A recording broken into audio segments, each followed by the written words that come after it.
Hey guys, welcome back to my channel. ఇవాల్టి వీడియోలో మీకు రాగి ముద్ద కర్రీ ఏంటమ్మమ్మ? రాగి ముద్ద శనక్కాయల చట్నీ చేస్తున్నారు. ఇవాళ రాగి ముద్ద ఎలా చేసుకోవాలో మీకు చెప్తాము. రాగి సంగటి అని కూడా అంటారు, రాయలసీమ స్పెషల్ ఇది. ఇప్పుడు మా అమ్మమ్మ బియ్యం చెరుగుతున్నారు. ఫస్ట్ ఇలాగ బియ్యం అనేది చెరుక్కోవాలి.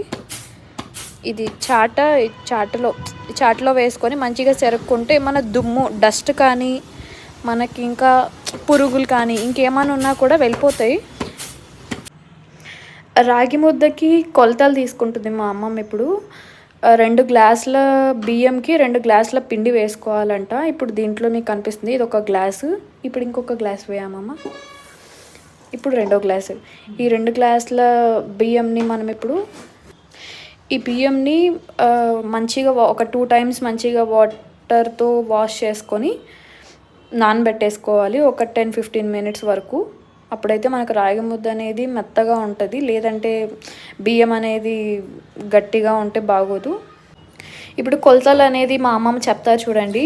2 గ్లాసులు ఇందాక బియ్యం తీసుకున్నాం కదా మనము, దానికి 7 గ్లాసుల అమ్మమ్మ ఇప్పుడు వేస్తుంది. 7 గ్లాసుల వాటర్ పోసుకుంటున్నారు అనమాట. అంటే 2 గ్లాసుల పిండికిను అండ్ 2 గ్లాసుల బియ్యంకి రెండిటికి కలిసి మనం 7 గ్లాసులు పోసుకుంటున్నాం అనమాట. సపరేట్ కాదు. 2 గ్లాసుల పిండి ప్లస్ 2 గ్లాసుల బియ్యం. రాగి ముద్దలోకి శనక్కాయల చట్నీ చాలా మంచి కాంబినేషన్, చాలా టేస్ట్గా కూడా ఉంటుంది.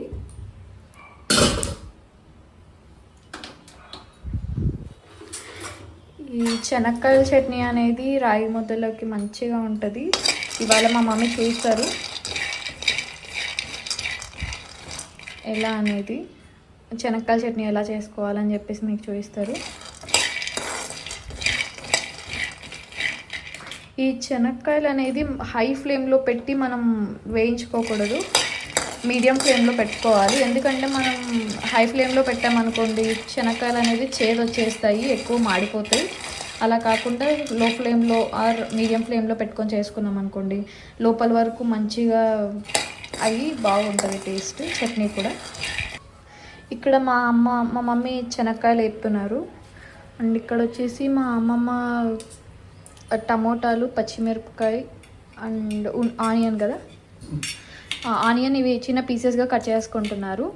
ఇవి కట్ చేసుకొని వేయించుకోవాలి మనము. కొంచెం ఆయిల్ వేసి, 1 స్పూన్ ఆయిల్ వేసి టమోటాలు, పచ్చిమిరపకాయలు వేయించుకొని చల్లారిన తర్వాత కలుపుకోవాలి. ఈ పచ్చిమిరపకాయలు కూడా చిన్నగా ఒక 3 to 4 పీసెస్ చేసుకోవాలి ఒక్కొక్క పచ్చిమిరపకాయని. ఇక్కడ మా అమ్మని చూపిస్తున్నారు కదా టమోటాను.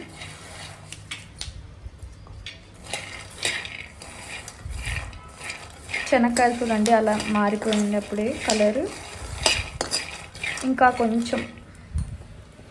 ఇంకొంచెం మారాలి, అప్పుడే మనకు అర్థమవుతుంది చూడగానే. 1 స్పూన్ ఆయిల్, ఒక 2 to 3 స్పూన్స్ ఆయిల్లోకి మనం ఈ పచ్చిమిరపకాయలు అనేది వేసుకోవాలి.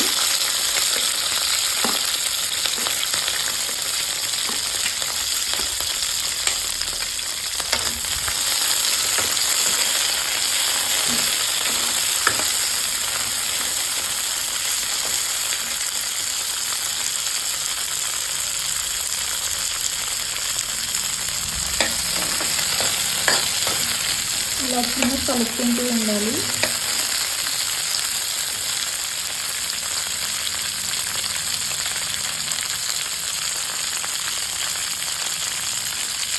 ఇది కొంచెం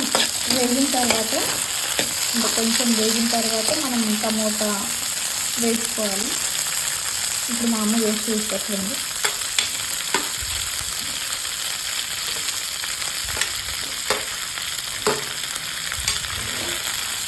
ఇలాగా ఒక 2 టమోటాలు తీసుకున్నాం. 2 టమోటాలను ఇలా చిన్న కట్ చేసుకొని మనం వేయించుకోవాలి.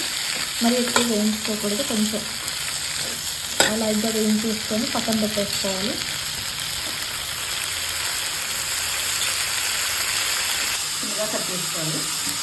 ఇది ఆనియన్ ఇలా చిన్న కట్ చేసుకొని ఆనియన్ అనేది పక్కన పెట్టేసుకోవాలి. ఇది ఇప్పుడు వేసుకోకూడదు. మొత్తం చట్నీ అంతా రెడీ అయిన తర్వాత మనం దాంట్లోకి పైన వేసుకొని కలుపుకోవాలన్నమాట. అప్పుడు పచ్చిది టేస్ట్ అనేది బాగుంటుంది చట్నీలోకి, రాగి ముద్దలోకి. ఇంత మాత్రం అంటే కొంచెం ఇంత మాత్రం అయిన తర్వాత ఈ పచ్చిమిరపకాయలు టమాటాలు ఇలా అయిన తర్వాత దీంట్లోకి కొత్తిమీర, తెల్లవాయలు వేసుకోవాలి. దాకా నానబెట్టుకున్న బియ్యంలోకి ఇప్పుడు మనం రాగి పిండి తీసుకుంటున్నాము. ఇది ఒక గ్లాస్ అన్నమాట. అంటే ఈ దీంతో వేస్తే ఈ గరిటతో ఒక గ్లాస్ వేస్తే ఒక గరిట వేస్తే ఒక గ్లాస్ అవుతుంది. ఇలాగ 2 గరిటెలు వేస్తున్నారు. ఇది ఇప్పుడు జల్లెడ పట్టుకుంటున్నాము. 3 విజిల్ రానిచ్చి ఫస్ట్ జల్లెడ పట్టుకుంటున్నారు.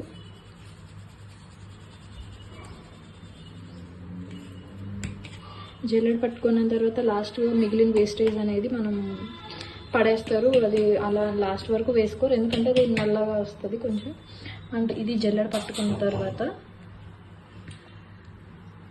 శనక్కాయల చట్నీకి ఇప్పుడు శనక్కాయలన్నీ ఒక జార్లోకి తీసుకొని రాళ్ళుప్పు వేసుకొని ఇప్పుడు మనం వేయించుకున్న పచ్చిమిర్చి, టమోటా, ఇందాక తెల్లవాయలు వేసుకున్నాం కదా 2, అవన్నీ కూడా దీంట్లోకి షిఫ్ట్ చేసుకొని మనం గ్రైండ్ చేసుకోవాలి.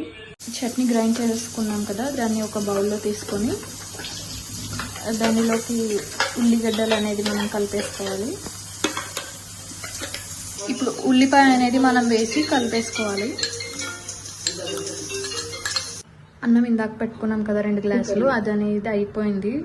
కుక్ అయిన వెంటనే ఇప్పుడు మనం దీంట్లోకి పిండి వేసుకుంటున్నాము. రాగి పిండి మొత్తం ఇలాగ పైన వేసుకోవాలి. ఇలా మొత్తం షిఫ్ట్ చేసుకున్న తర్వాత మనము ఇందులోకి రాళ్ళుప్పు అనేది వేసుకోవాలి. మమ్మీ రాళ్ళుప్పు వేయి.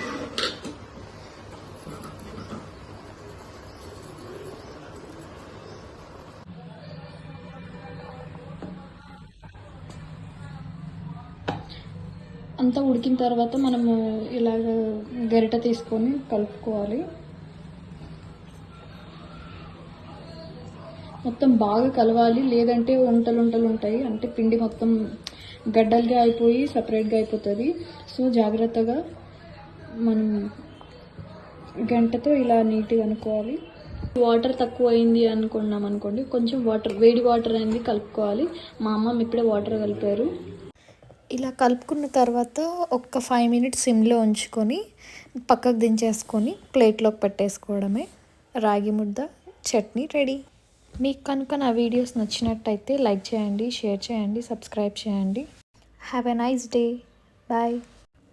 Thank you for watching my videos.